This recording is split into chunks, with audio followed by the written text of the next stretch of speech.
estudante! Continuando a semana de acolhimento do ciclo 3, quero lembrar que o PET 3 está disponível para download no site estudeemcasa.educação.mg.gov.br. E quem está conosco é a professora Guiomar Coura, da área de linguagens. Nesta aula, vamos retomar os temas recursos linguísticos e semióticos, que foram necessários para que os alunos pudessem resolver os exercícios do PET 2. Não é isso, professora Guiomar? Isso mesmo, Dani. E na aula, nós vamos retomar alguns tópicos que foram estudados. Por exemplo, a origem do teatro. O teatro, né, ele tem a origem desde lá os povos primitivos, né? Porque em suas cerimônias, nos rituais, né, as danças, por exemplo, esses rituais, né, essas referências também, né, dialogam aí com esse gênero que é o teatro, ok? Mas na história, né, lá a inauguração mesmo em algumas obras, por exemplo, alguns autores tratam o quê? Na Grécia também, né, porque teve uma personalidade ali histórica que fez o uso da máscara, né, em um dos rituais a um dos deuses daquela época. Então, por isso que nós temos também como referência a Grécia Antiga, ok? E o que é teatro? Às vezes nós confundimos, né, o termo com o espaço, né, onde ali acontece, são encenadas as peças teatrais, não é isso? Também, e o gênero, enquanto arte. Então, esse termo, né, teatro, às vezes confunde as pessoas, porque ora elas estão falando de teatro se referindo, né, ao espaço, né, onde que tem ali o palco, né, a plateia, onde é encenado, e também ao gênero, um gênero específico, a arte, ok? E o texto teatral, nós também falamos, né, que faz parte do gênero dramático, porque são textos, né, feitos, produzidos para ser o quê? Encenados, né, dramatizados, que nós falamos, né? E é do tipo narrativo, porque contém personagens, tempo, espaço, não é isso? O enredo ali, né, a história que vai ser contada, por exemplo, né? Então faz parte do tipo narrativo. A composição da representação. Nós não podemos falar que são somente as falas, porque a música faz parte também, né? A iluminação, o figurino, as indicações cênicas, tudo isso faz parte da composição da representação, do texto teatral, né? A estrutura dos textos teatrais. Nós temos o texto principal, que é o que contém as falas dos personagens, e o texto secundário, que trata das indicações cênicas. E a divisão dos textos teatrais. Nós temos a introdução, a complicação ou conflito, né, que é aquilo que vai ser resolvido no final da história. Nós temos o clímax, né, que é o momento auge da história, e o desfecho, que é o final. Por isso que nós falamos que é do tipo narrativo. E o alto, né, no nosso PET aí, nós tratamos desse subgênero dramático, né, desse subgênero que faz parte do gênero dramático. Por isso que nós falamos que é um subgênero, entendido? Nós falamos do alto, que vem do latim, né, acto, faz referência à ação, ato, tem origem na Idade Média, visava satirizar. A moral é um elemento decisivo nesse subgênero, representava entidades como a hipocrisia, a bondade, mostrando o lado negativo ou positivo dos sentimentos humanos. Relembrou aí? Então tá ótimo. Na semana 1, então, vamos lá, Dani, vamos esperar o estudante pegar o PET para nós conferirmos aqui as respostas e ajudá-los também naquelas questões que eles não conseguiram responder. Vamos okay? lá. Vamos lá, na semana 1, página 5, atividade 6. Observe cada fala e responda. Nós temos lá, né, um trecho aí, né, do texto, o Alto da Compadecida. E na frase, que gritaria é essa? Por que você acha que foi colocado esse ponto? Vamos lá voltar no nosso texto e perceber o contexto ali? Ele falaria assim, olha, que gritaria é essa? Não, né? Ele falaria, que gritaria é essa? Quando o padre chega lá na porta, né, Dani, pergunta qual o motivo daquela confusão, né? Então, ó, por que você acha que foi colocado esse ponto? Esse ponto foi colocado pois trata-se de uma pergunta feita pelo padre, quando ele chega e percebe toda aquela confusão. Qual seria o tom de voz do padre neste momento? Nós iniciamos já falando, né, Dani? Seria um tom alto, demonstrando uma surpresa, né? O que está acontecendo? Que gritaria que é essa? Não é? Então vamos lá, próxima questão. Padre, com desprezo, aqui entre parênteses, um cachorro? Qual orientação foi colocada entre parênteses? A orientação diz justamente sobre as indicações cênicas, né? Essas palavrinhas, né? Essas expressões ou essas dicas que são colocadas aqui entre parênteses, ou como deve ser representada aquela cena, qual que é o tom de voz, não é isso? Então, ó, qual orientação foi colocada entre parênteses? Com desprezo. Para que foi utilizada essa orientação? Justamente para que o personagem, né, aquela pessoa que está interpretando, faça da maneira como é indicado, para indicar qual sentimento o padre deveria demonstrar durante a fala. Entendido? Próximo, como você imagina que seja a expressão facial do personagem nesse momento? Então, Dani, o texto teatral é justamente escrito para ser encenado, não é isso? Dramatizado, que nós falamos, né? Então, a expressão facial, corporal, né, Dani, faz parte ali muito também da representação. Então, vamos lá. Como você imagina que seja a expressão facial do personagem nesse momento? Como que você imagina? Uma expressão, né, facial fechada, ou uma expressão facial fechada, como que franzindo a testa, né? Então seria mais ou menos isso mesmo, essa expressão que ele faria naquele momento. Por quê? Porque geralmente essa é a expressão facial feita quando demonstramos desprezo. Próxima, Chicó. Mas, padre, não vejo nada de mal em se benzer o bicho. Por que foi usado o ponto final? Qual seria a intenção de Chicó nesse momento? Vamos voltar lá também para o contexto, né? Naquele momento ali, mas padre, não vejo nada de mal em se benzer o bicho, porque naquele momento estava tendo um impasse, né? Vamos benzer ou não vamos benzer? Qual o motivo, né, de benzer ali o cachorro? Então, porque trata-se de uma afirmação feita por Chicó. Lembrando que o ponto final geral indica justamente uma afirmação, ok? E qual seria a intenção de Chicó nesse momento? A sua intenção seria de convencer o padre a benzer o cachorro, no momento em que ele afirma, eu não vejo problema nenhum, não vejo mal nenhum em se fazer isso, ok? Próxima, semana 2.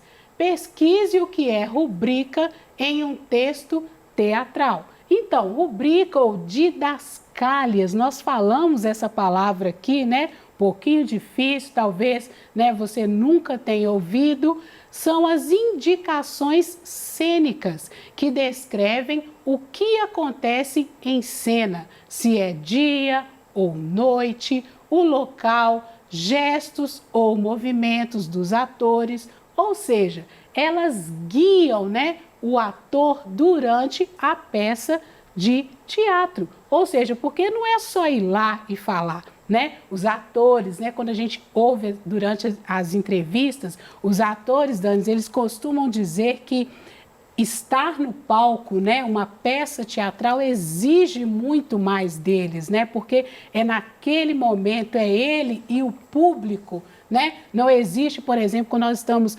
gravando um filme, né? Você pode parar, você pode voltar, mas numa peça de teatro não é na assim. hora. É na hora ali. É verdade. Está acontecendo, né? Está acontecendo, não tem como voltar. Se é praticamente um ao vivo. Exato, Nossa, aqui do Tira Dúvidas. Né? É um ao vivo. Então, as indicações cênicas, elas também fazem parte, né? O que o ator tem que fazer naquele momento, qual gesto, se ele tem que deitar, se ele tem que correr, se ele tem que falar mais alto ou mais baixo, qual que é a expressão. Então, são muito importantes aí essas indicações cênicas. Localize as rubricas no texto O Alto da Compadecida. Então, é só nós irmos lá, né? Você ir lá no seu PET e perceber quais são, né, as expressões ou as palavras que estão entre parênteses. Vamos lá, volta lá. Quais são? Aparecendo na frente da igreja, com desprezo, desfazendo-se em risos e entra na igreja. São todas essas palavras, né, essas indicações que estão entre parênteses. Leia a última fala e responda. Onde a cena se passa? O que indica a ação do padre? Qual sua intenção ao entrar na igreja? São muitas perguntas, né? São muitas perguntas em uma só, mas vamos lá dividi-las para nós não nos perdermos, né? Então, a primeira aqui, ó. Onde a cena se passa? A cena se passa na frente da igreja, ok? São quando os personagens chegam lá perguntando ao padre, ó, nós viemos aqui, você pode, né, benzer o cachorro? O que indica a ação do padre? A ação do padre indica que ele decidiu benzer o cachorro.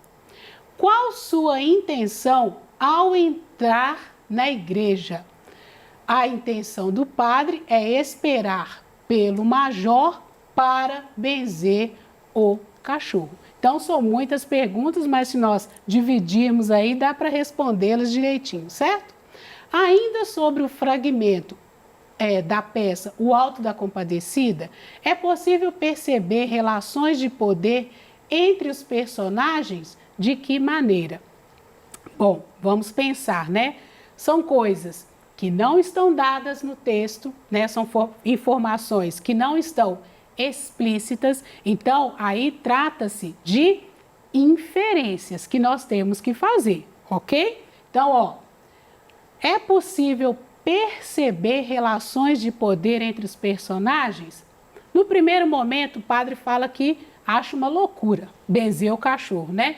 Mas quando os outros, né, que estão ali conversando com ele, fala que trata-se do cachorro do major, aí ele já muda de ideia, Dani, né? Então, por que ele mudou de ideia nesse momento?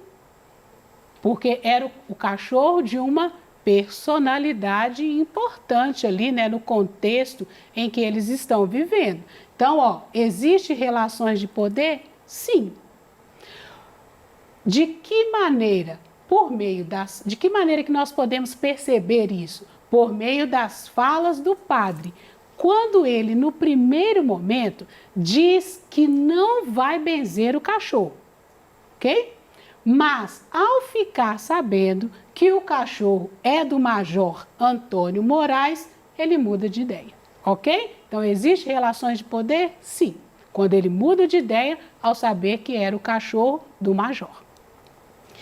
Coloque V para verdadeiro e F para falso nos parênteses abaixo. Bom, enquanto nós estávamos aqui, né, durante as nossas aulas, nós falamos que se tratava, né, de uma peça que ela foi também, né, foi para os cinemas, fez muito sucesso, mas também foi baseado em um livro, ok? E para o aluno, né, que não teve, para o estudante que não teve a oportunidade de assistir ao filme, você poderia também procurar, aí existem resumos, né? Resenhas também desse filme, desse livro, então que nos ajudaria, né? Ajudaria você, estudante, a responder esta questão, ok?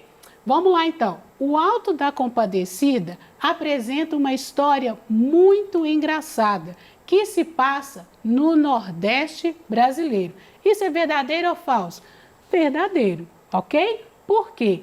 Há uma valorização ali, né, Dani, da cultura nordestina, com né, certeza. nesse livro, no filme também, né? Então, há essa valorização. E é um texto engraçado?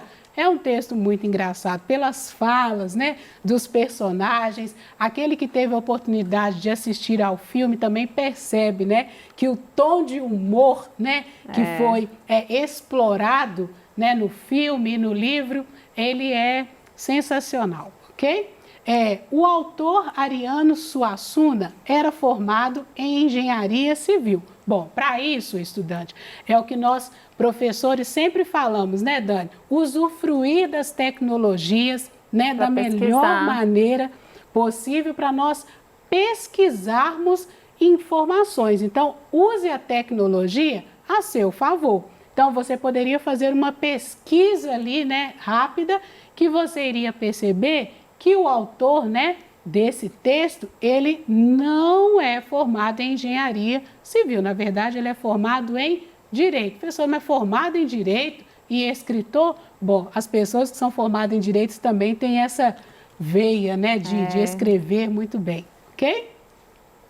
No livro, a história é apresentada por um palhaço. Percebam, no livro. Por isso, use a tecnologia a seu favor. Quando nós procuramos um resumo, uma resenha do livro, fala exatamente isso, que a peça, né, o texto, ele é apresentado por um palhaço. No julgamento final, João Grilo é o único que não vai para o inferno. Todos os outros personagens são levados pelo diabo. Também carece de pesquisa. Por quê? Fala assim, no julgamento final, João Grilo é o único que não vai para o inferno. Quando nós procuramos ali, né, conhecer a história, nós percebemos que os personagens, né, na verdade, eles não vão para o inferno, eles vão para o purgatório, que é um outro lugar. E outros, né, e o outro ali, ele recebe uma outra oportunidade. Então, nenhum deles, essa informação é falsa, ok? Porque isso não acontece na história. Entendido?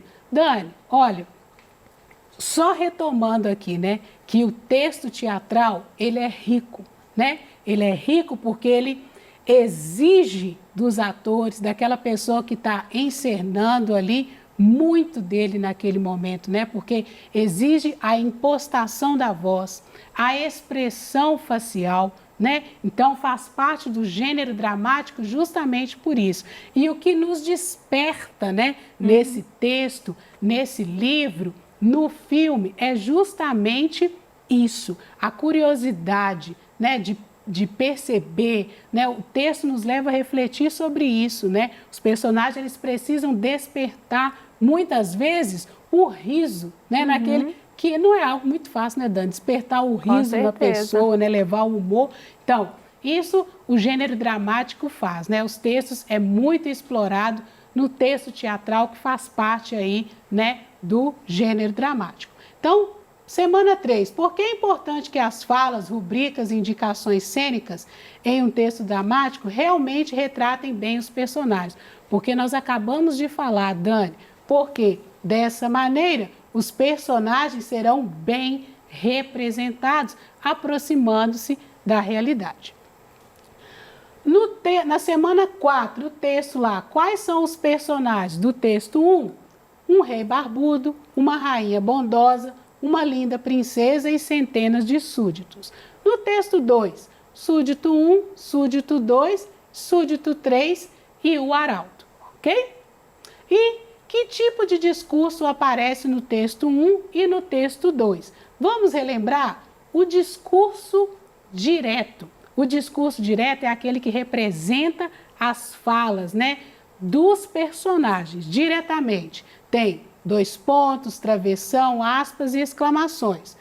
Discurso indireto é aquele em que o autor, né, o narrador de terceira pessoa, ele representa as falas. E o discurso indireto livre, a gente confunde as falas ali entre narrador e personagem. Então, no texto, que tipo de discurso aparece no texto 1 e no texto 2? No texto 1 aparece o discurso direto e indireto, no texto 2 aparece o discurso direto.